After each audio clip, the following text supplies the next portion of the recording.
नमस्कार, मी गौरव सर्जेराव आणि आज मी बोलतोय धनराज गरड यांच्या युवा सामाजिक संस्था आणि महाराष्ट्रातल्या व्यंगचित्रकारांची एकमेव मराठी व्यंगचित्रकारांची संघटना कार्टुनिस्ट कंबाईन यांनी भरवलेल्या तिसऱ्या पुणे आंतरराष्ट्रीय व्यंगचित्र महोत्सवाविषयी. हा महोत्सव कालपासून म्हणजे 7 मे पासून सुरुवात झालेली याची जागतिक व्यंगचित्रकार दिनाच्या पार्श्वभूमीवर गेल्या 3 वर्षांपासून हा महोत्सव भरवला जातो आहे आणि हे त्याचं तिसरं वर्ष आहे. आणि उद्या 9 मेपर्यंत हा महोत्सव पुणेकरांना बघण्यासाठी या ठिकाणी उपलब्ध आहे. मी तुम्हाला सांगतो की या व्यंगचित्र महोत्सवामध्ये आंतरराष्ट्रीय दर्जाचे व्यंगचित्र तुम्ही बघू शकता. याच्यामध्ये 290 व्यंगचित्रकारांनी चित्र पाठवलेली आहेत.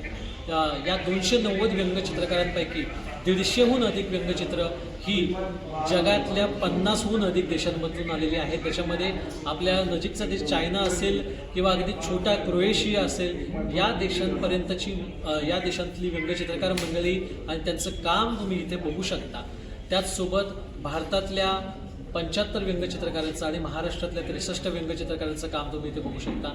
यामध्ये युद्ध, पर्यावरण, शांती असे अनेक विषय कलेतून मांडण्यात आलेले आहेत आणि हे मांडताना प्रत्येक व्यंगचित्रकारांनी त्याच्या शैलीमध्ये काम केलेलं आहे. या प्रदर्शनाचं उद्घाटन माननीय शिवसेना उपनेत्या श्रीमती सुषमाताई अंधारे, पुण्यनगरीचे उपमहापौर परशुरामजी वाडेकर, युवा संवाद सामाजिक संस्थेचे अध्यक्ष आणि आमच्या कार्टुनिस्ट कंपनीचे सचिव धनराज गरड आणि आम्ही या सगळ्यांनी मिळून हे उद्घाटन केलं. त्याचसोबत उपाध्यक्ष अमित पापल आणि सगळी CCची कार्यकारिणी यात उपस्थित होती.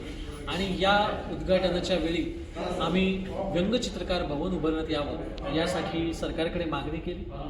सोबतच या प्रदर्शनाला आता उत्स्फूर्त प्रतिसाद मिळताना दिसतोय.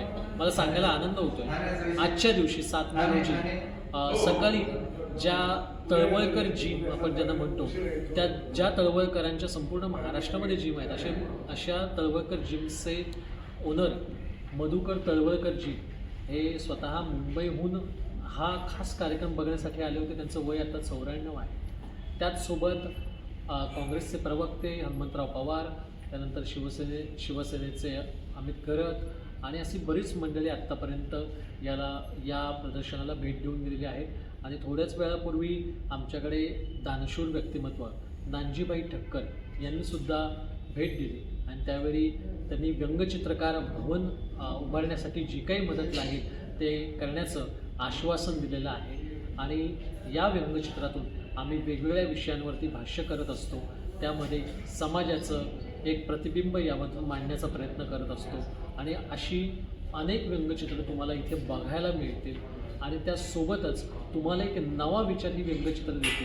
ही व्यंगचित्र समजून घेणं खरं तर एक डोक्याला खाद्य आहे आणि ती समजून घेताना तुम्हालाही आजूबाजूचे विषय काय आहेत हे स्पष्टपणे कळत जातं. आणि त्याच्यामुळे मला वाटतं की ह्या प्रदर्शनाला आपण भेट दिली पाहिजे. अजून उद्याचा दिवस बाकी आहे आणि बरेच व्यंगचित्रकार आणि बरीच वेगवेगळ्या क्षेत्रातली मंडळी या प्रदर्शनाला भेट देत आहेत. आणि हा अशा पद्धतीने आपण आंतरराष्ट्रीय व्यंगचित्रांचा महोत्सव साजरा करतो आहे आणि हा दरवर्षी होत राहणार आहे. हे मला सांगायला खूप आनंद होतो आहे.